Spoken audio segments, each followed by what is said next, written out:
Assalamualaikum warahmatullahi wabarakatuh. Yang saya hormati Ibu Dr. Ngurah Ayu Nyuman MMPD selaku dosen pengampu. Yang saya hormati pula rekan-rekan mahasiswa Manajemen Pendidikan Pasca Sarjana Universitas PGRI Semarang. Perkenalkan, kami dari kelompok 9 yang terdiri dari 1. Fuad Nasfiun Nuhat, 2. Ahmad Khoirun Nasir, 3. Dian Retno Murtining Tias, dan keempat Nur Hayati. Pada mata kuliah Kepemimpinan dan Perilaku Organisasi Pendidikan, di sini kami akan memaparkan tentang kepemimpinan di sekolah. Latar belakang masalah. Kemajuan dan keberhasilan suatu sekolah dalam mencetak anak didik yang berkualitas sangat dipengaruhi oleh elemen-elemen yang ada di dalamnya, yaitu antara lain kepala sekolah, guru, staf administrasi, serta peran masyarakat di sekitar lingkungan sekolah. Kesemuanya sangat tergantung pada cara kepala sekolah untuk mengatur dan memimpin serta menerapkan manajemen yang berbasis sekolah secara tepat. Pada kenyataannya, banyak sekali kepala sekolah yang kurang atau bahkan tidak paham dengan tugas, tanggung jawabnya, serta kewajibannya sebagai seorang pemimpin, seorang figur yang menjadi panutan serta contoh bagi para guru, siswa, dan stakeholder yang ada pada sekolah itu, serta kepala sekolah sebagai seorang pemegang kendali kemajuan dan keberhasilan suatu sekolah. Kepala sekolah bukan hanya sekedar figur pemimpin yang harus dipatuhi segala perintah dan aturan yang telah dibuatnya. Namun kepala sekolah juga hendaknya dapat menjadi pengayom para bawahannya.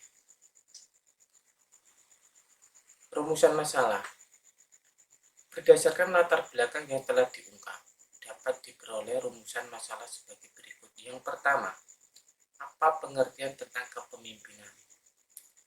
Yang kedua, bagaimana gaya kepemimpinan yang diharapkan dalam rangka implementasi manajemen berbasis sekolah? 3. Bagaimana model kepemimpinan yang dapat meningkatkan kinerja? 4. Bagaimana kepemimpinan kepala sekolah yang efektif? Pengertian kepemimpinan. Arti kepemimpinan dapat diuraikan sebagai suatu kegiatan untuk mempengaruhi orang-orang yang mengarah pada pencapaian tujuan dari suatu organisasi. Menurut Sutrisna, dalam Mulyasat 2005-107, kepemimpinan berarti proses mempengaruhi kegiatan seseorang kelompok dalam usaha ke arah pencapaian tujuan dalam situasi tertentu. Sedangkan menurut Supardi, dalam Mulyasat 2005-107, mendefinisikan kepemimpinan sebagai kemampuan untuk menggerakkan, mempengaruhi, memotivasi, mengajak, mengarahkan, menasihati, memerintah, melarang, dan baik menghukum, serta membina dengan maksud agar manusia sebagai media manajemen mau bekerja dalam rangka mencapai tujuan administrasi secara efektif, efisien. Gaya kepemimpinan. Gaya kepemimpinan dapat dikaji melalui tahap pendekatan, antara lain yang pertama, pendekatan sifat. Pendekatan sifat mencoba menerapkan sifat-sifat yang membuat seseorang berhasil. Penganut pendekatan ini berusaha mengidentifikasikan sifat-sifat kepribadian yang dimiliki oleh pemimpin yang berhasil dan yang tidak berhasil.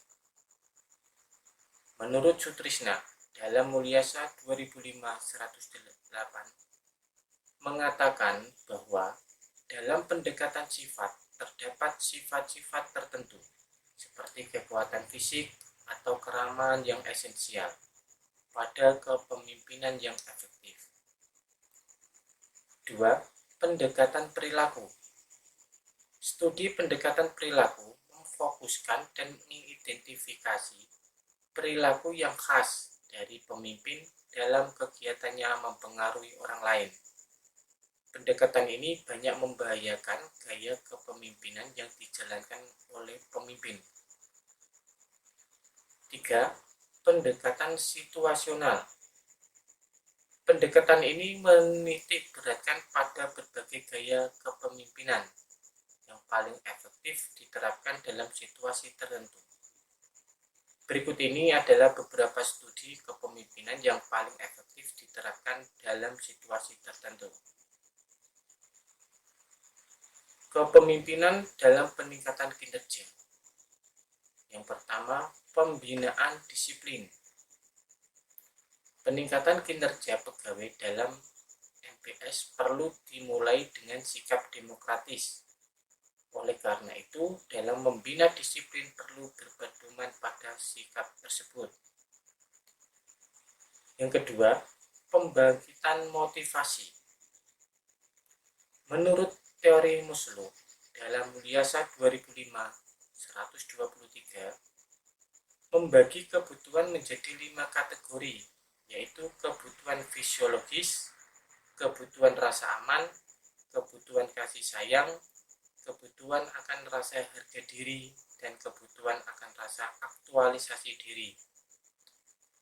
Menurut teori 2 faktor, menurut Herzberg dalam Mulyasa 2005-123, ada 2 faktor penting, yaitu hygiene, lingkungan, dan motivator, pekerjaan itu sendiri. Faktor yang dapat memotivator karyawan adalah motivator. Yang ketiga, penghargaan. Penghargaan sangat penting untuk meningkatkan kegiatan yang produktif. Dengan penghargaan, pegawai akan terangsang untuk meningkatkan kinerja positif dan produktif. Terima kasih. Itu adalah pemaparan kami dari kelompok 9. Assalamualaikum warahmatullahi wabarakatuh.